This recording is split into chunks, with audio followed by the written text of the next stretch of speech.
Hi you guys. So I'm sorry the light is a little weird here. It's just where I've been vlogging and I figured it's easy because I have this moving box right here that I can prop this up on. So I just wanted to do a quick vlog type thing for you guys with 5 of my favorite packing tips that I have learned over the years.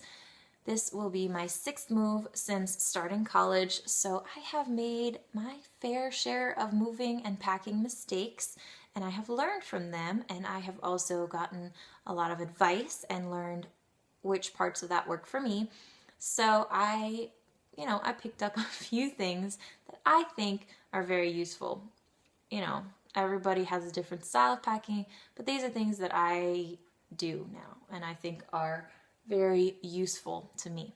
So I'm gonna jump right in and let's get started. So my first packing tip is to several months, if you know ahead of time that you're moving, like 2 months or so in advance, to start saving your newspapers. And you can gather them up, and then whenever you're packing, use them as packing paper. And it just saves on the cost for buying the packing paper, which isn't that much, but if you have the newspaper coming in already, you might as well save there. So I learned this from my parents, and they gave me their newspapers to use when I was just moving, and it works fine. It keeps everything protected, and like I said, it saves on the cost. So I think that is a very handy thing to be doing.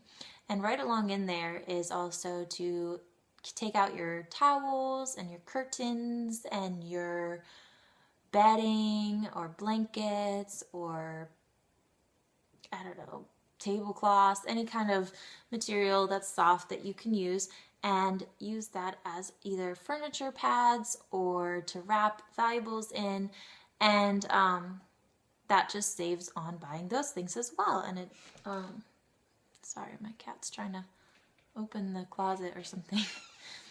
But that saves on a lot of stuff. So I thought that was very useful, and I have always done that. I'm still doing that. I didn't use newspaper for this move because I didn't have a newspaper coming in, and I also didn't have very much time. So we got packing paper, but I do take everything I can find, like even clothes I just have, and wrap things in there because it does save, because there's a lot of things, even just in your kitchen, there's a lot of valuables, and it's, you can wrap them in something you already have. That saves you every time. And also, I like to wrap like my tabletop in some kind of bedding or something so it doesn't get scratched while I'm moving. I like to wrap my framed art, and so that doesn't get scratched, and all kinds of things like that. It's very useful to save those things. So tip number 2 is, now this is one that I kind of developed on my own. A lot of people give me the opposite advice, and I do see where they're coming from, and I sort of agree, but I've decided that the opposite works better for me.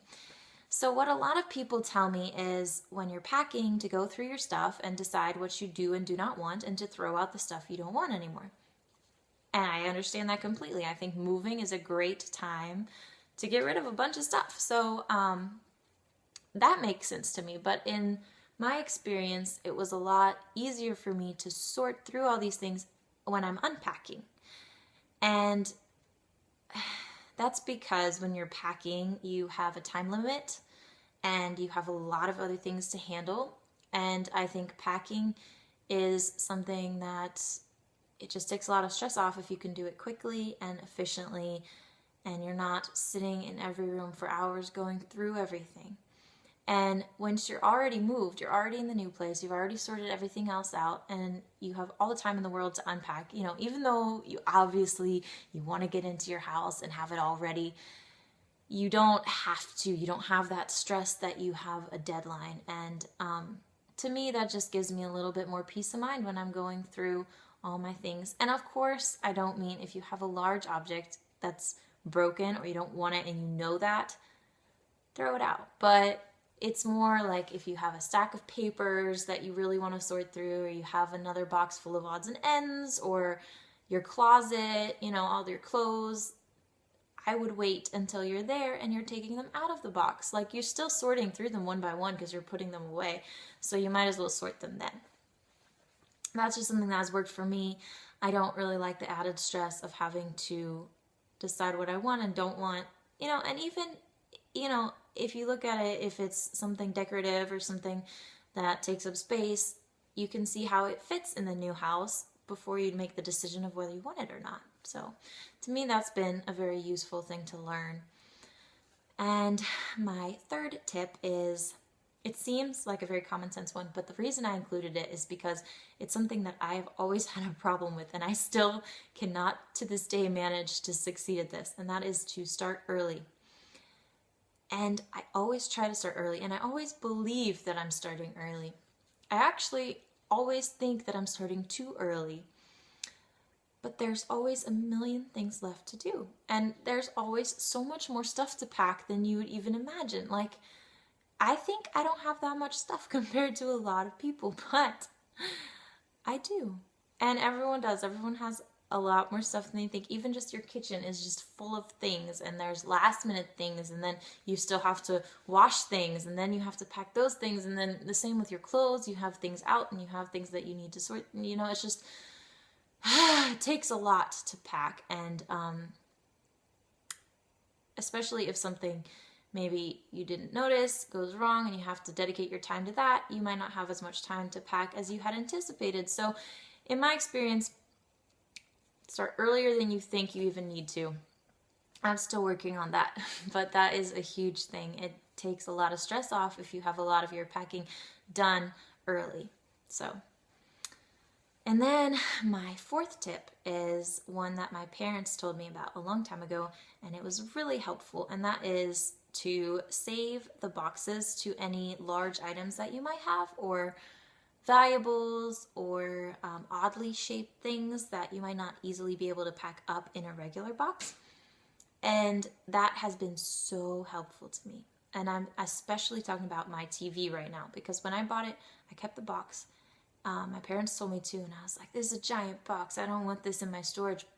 But I am so thankful I have it, because I don't even know how I would move with my TV otherwise. I don't know how I would keep it in a secure place. I kept all the packaging too, so now when I box it up, I know it's safe. I know it's like within a box that fits it properly, and it's not going to get damaged. And that is such a weight off my shoulders, because a TV is a big thing and you don't want it to get damaged while you're moving. So that's really helpful. And I also do this for like my humidifier, some of my kitchen appliances that are large, or just, have a lot of parts that I don't want to get missing or damaged, or even like I have some tall boots that I have the shoe box still from, because I don't want to throw them in a box with other shoes and have them get bent out of shape or anything like that. So to me, that has been a huge help, and I probably wouldn't have thought of it myself. So I'm so thankful that that has been suggested to me. And every time I move, I'm like, I'm so glad I put these boxes in storage. Like, even though they took up all the storage space, thankfully I did that, because it takes so much of a weight of packing these odd shaped objects. So that was a good one. And then my fifth tip is one that also seems like common sense, but it is a mistake that I have made several times, and Steve has made, he told me, and I'm sure many other people have made as well, and that is to consider the size of the box that you're using. And it says a weight limit on the box, but you don't sit there and really look at it, and you don't really weigh the things that you're packing, and some things just don't seem that heavy. And this is where I went wrong. I was looking at my bookshelf, and I said, wow, I have a lot of books in my bookshelf, So I got a large box, and I threw all my books in there, and it was super heavy. And now I put all my books in small boxes, because it was really terrible. I actually don't even, I get all my boxes at Lowe's or Home Depot, and I don't even use the large boxes for anything but bedding, clothes, and really soft things like that. I hardly use big boxes at all. They are great for clothes though, because you can put a bunch of just stuff straight out of your closet in there. But besides that, And then the reason is, even if you have a mover who's helping you, who's strong and can just heave the whole thing, you're going to be the one unpacking them. You're going to be moving them around your house, and you don't want to be dealing with that. Like in my mind, like having a bunch of small boxes is less effort than dragging one giant box. So look at your box size before you pack anything, and definitely put anything that's even remotely heavy or valuable in small boxes, and just carry a bunch of small boxes. You know, it's not any more effort or more space to fit them in something like that. It's just gonna save you some really heavy lifting. So anyway, those are my 5 favorite moving tips that I have learned over the years. I hope they were helpful to you. I'm sure there's lots of other ones that I still need to learn, but I hope this helped you. So, all right, bye-bye.